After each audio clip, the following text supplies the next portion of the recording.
If you were to go back in time and think about the things that your parents have told you to stay away from as you were growing up, what would be some of the first things that come to your mind? Would it be to stay away from alcohol,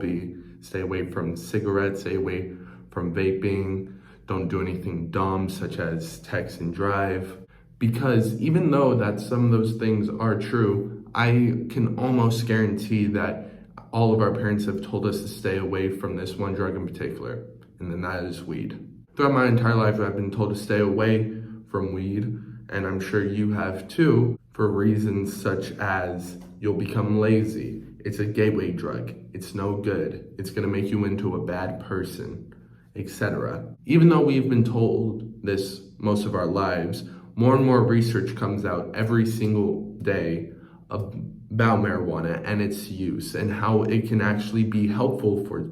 people who may have some struggles in life as long as it's being used recreationally. According to Independent Florida Alligator, a research done in 2020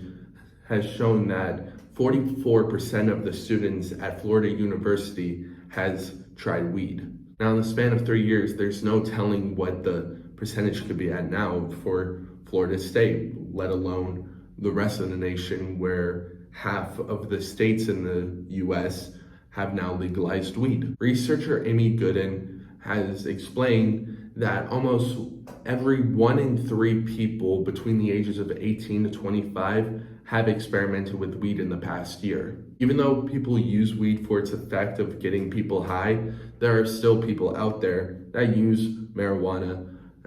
for recreational purposes, such as Kat, who first started using marijuana when she was at the age of 16. Kat explains that her use of marijuana has been able to help her with her issues of sleeping, time management, and even being able to help her get rid of nightmares. Even though marijuana does help with issues such as insomnia and lack of sleep, marijuana also helps with issues such as ADD. According to an article titled "Marijuana Helped Deal with Trauma," it goes into the depth about how Prince Harry, the Duke of Sussex, found use in marijuana when he was diagnosed with ADHD and how he experimented with different sorts of drugs, such as cocaine, how he didn't enjoy it and he didn't like the effect it had on him, or alcohol, and how he didn't really find much help with that either, and how marijuana has been able to help him with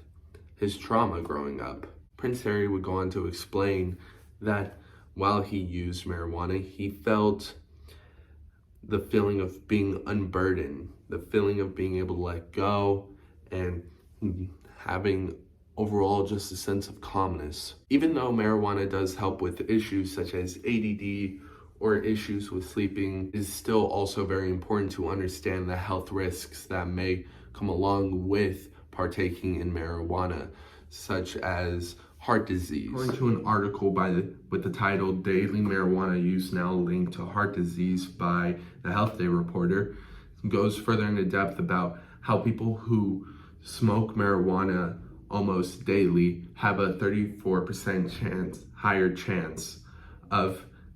having heart risks later on in their life. Only more and more research can come out explaining how that 34% can be higher in a year from now. Not only does excessive marijuana use lead to things such as health risks, such as heart disease, excessive marijuana use is also related to blood fat by the name of triglycerides. Even though excessive marijuana use does lead to the chance of heart disease in the future, further studies have shown that people who smoke marijuana on a monthly basis do not have as high of a chance of heart disease in the future. Even though marijuana can lead to heart disease, the research is still very unclear considering how new the subject is with marijuana becoming legal in a lot of states. Researcher Jeffrey Cooven has explained that even though that there has been research done on marijuana to prove that it can lead to heart disease in the future, it is still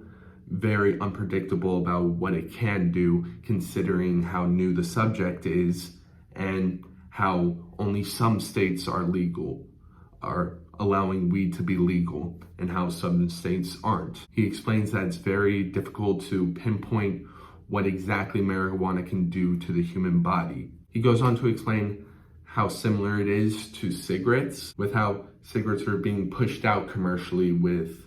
no research on what cigarettes do to the human body and how it could affect a person later on in their life. With looking at all the information given to us, I think it is important for us to understand what marijuana can do to you as an individual and what the effects could be on another person who may have a different situation than you, who may have certain things going on in their head that may be different from you, and how marijuana could possibly help them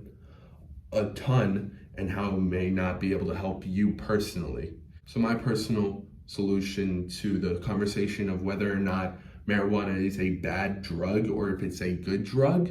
I think it's important for everyone to do their own personal